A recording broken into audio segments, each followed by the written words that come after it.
Eu tô escrevendo isso com uma mão e segurando uma arma com a outra. Não sei quanto tempo tenho, mas antes que essa coisa chegue aqui, eu preciso registrar tudo. Cada detalhe, cada data, cada coisa que eu vi e que eu nunca deveria ter visto. Porque se alguém achar esse caderno, essa pessoa vai precisar saber o que está por aí fora. Me chamo Henry Carter. Sou detetive particular há 11 anos. Já investiguei maridos infiéis, funcionários desonestos, fraudes, casos que a polícia não quis tocar, casos que família nenhuma conseguia fechar, casos que terminaram mal de formas que eu prefiro não escrever aqui. Eu não sou o tipo de homem que entra em pânico. Aprendi cedo que pânico mata mais rápido do que qualquer ameaça. Mas eu nunca, em 11 anos de trabalho, topei com alguma coisa assim.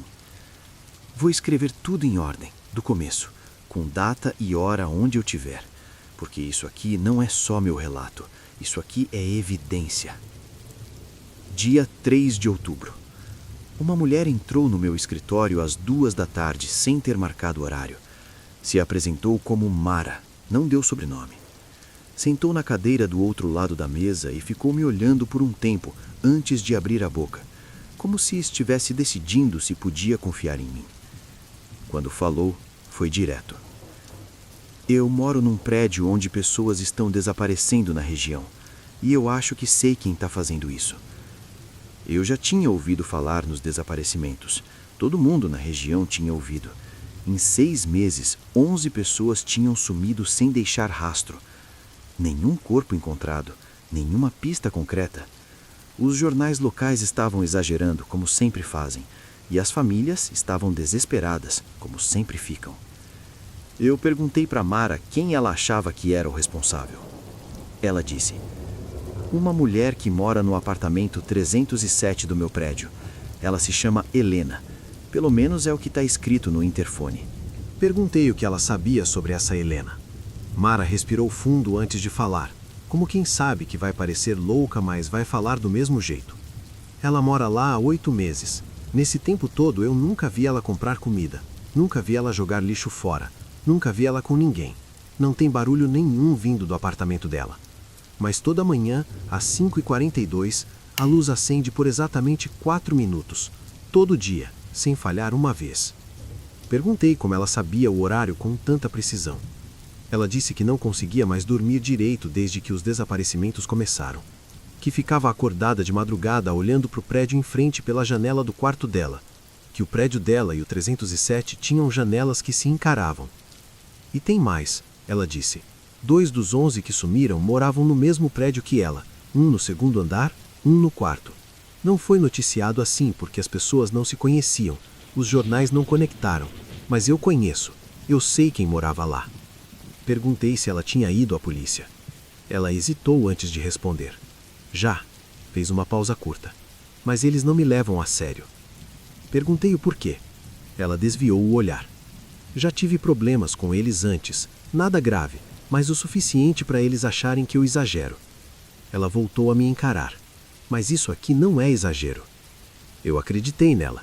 Não porque a história fosse simples de engolir, mas porque tem um jeito que as pessoas mentem e tem um jeito que elas têm medo de verdade. Mara não estava mentindo. Ela estava com medo, e esse medo era real o suficiente para ter tirado o sono dela por meses. Então pedi que continuasse. Ninguém lembra direito do rosto dela, ela disse, mais baixo dessa vez. Eu sei que parece impossível, mas é verdade. Eu vejo ela, mas depois que eu desvio o olhar, eu não consigo lembrar como ela é. É como se o rosto dela não ficasse gravado. Eu não soube o que dizer sobre isso. Anotei do mesmo jeito. Ela colocou um envelope na minha mesa antes que eu perguntasse. Dentro tinha 6 fotos granuladas tiradas de longe. Helena saindo de madrugada, Helena voltando antes de amanhecer. Sempre sozinha. Sempre com aquela expressão que eu só consegui descrever depois que vi pessoalmente. Nenhuma. Quando ela estava se levantando para ir embora, parou na porta e falou sem se virar. Se eu parar de responder, não vem atrás de mim. Eu achei que era figura de linguagem. Achei que ela estava com medo e exagerando. Não falei nada. Ela foi embora e eu fiquei olhando para a porta fechada por mais tempo do que eu devia. Aceitei o caso. Honorários padrão. 3 dias de observação e relatório escrito no final. Eu achei que era simples. Eu estava errado. Dia 4 de outubro. Primeiro dia de observação. Cheguei nas imediações do prédio às 4 da manhã. Me posicionei num carro alugado com visão direta para a janela do 307. Binóculos, câmera com zoom, caderno, café. Às 5h42, a luz acendeu. Eu a vi pela janela. Ela estava parada no centro do apartamento, de frente para a janela, sem fazer nada. Só parada, como um objeto. Nem o ritmo de uma respiração, nem o movimento natural de um corpo que está de pé. Esse balanço mínimo que qualquer pessoa tem quando está em pé sem se apoiar em nada. Ela era completamente estática. 4 minutos depois, a luz apagou. Escrevi no caderno. Fiquei no carro até às 9. Ela não saiu. Subi para o prédio com uma desculpa preparada, bati na porta do 307 dizendo que era pesquisa de satisfação de uma empresa de internet. Silêncio total do outro lado. Bati de novo. Nada. Fui embora. Voltei às 3 da tarde. Fiquei até meia-noite. Ela não saiu. Dia 5 de outubro, segundo dia. Conversei com o porteiro do prédio. Me apresentei como amigo antigo da Helena. Ele falou mais do que eu esperava. Helena tinha chegado 8 meses atrás. Pagou 6 meses de aluguel adiantado em dinheiro vivo. Carta de recomendação de uma imobiliária que ele não tinha verificado porque o dinheiro estava na frente dele. Ela nunca tinha pedido nada ao condomínio. Nunca tinha reclamado de nada. Não recebia visitas, não recebia correspondência. Ela sai às vezes, ele disse, de madrugada. Eu vejo no registro do portão eletrônico. Umas 2, 3 da manhã. Volta antes de amanhecer. Naquela noite, eu fiquei esperando no carro. Às 2h19 o portão abriu e ela saiu. Eu a segui a pé. Ela andava rápido, mas não como alguém com pressa. Era um ritmo completamente irregular, mecânico, que não variava em nenhum momento. Ela atravessou uma rua sem olhar para os lados. Um carro freou, buzinou. Ela não reagiu. Nem o menor sinal de susto, nem uma variação no passo. Segui por 7 quadras até ela entrar num beco. Hesitei. Entrei atrás dela. O beco estava vazio. Não tinha saída, não tinha porta, não tinha janela baixa. Ela tinha simplesmente deixado de estar lá. Por um segundo, eu tive a impressão de que o beco estava diferente, como se o espaço não fosse o mesmo de antes. Mas fui embora tentando montar uma explicação. Nenhuma encaixava. E isso foi o que mais me incomodou, porque eu sempre encontro uma. Dia 6 de outubro, terceiro dia. Subi para o 3º andar de manhã cedo. Fiquei no corredor fingindo mexer no celular. Às 11, a porta do 307 abriu e ela saiu.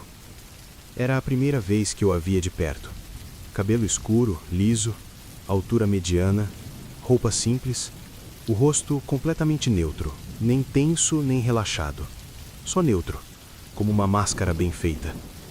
Os olhos abertos, mas sem foco em nada específico, como olhos numa fotografia. Mais tarde, tentei lembrar do rosto dela com clareza. Por um segundo, eu não consegui. Ela passou por mim a menos de 1 metro, sem me ver, sem sentir minha presença. Eu sou um homem adulto num corredor estreito, e ela passou por mim como se eu não existisse. Por um segundo, achei que ela ia virar o rosto na minha direção. Não virou, mas eu tive certeza de que ela sabia que eu estava ali. Desci as escadas devagar atrás dela. Ela foi até o térreo e entrou no depósito de lixo do condomínio. Esperei 2 minutos. Entrei atrás dela. Vazio. Ela tinha sumido de novo. Naquela tarde, eu liguei para Mara para atualizar o caso. Ela não atendeu. Mandei mensagem. Sem resposta. Tentei de novo às 6 da tarde. Nada. Tentei às 10 da noite. Nada.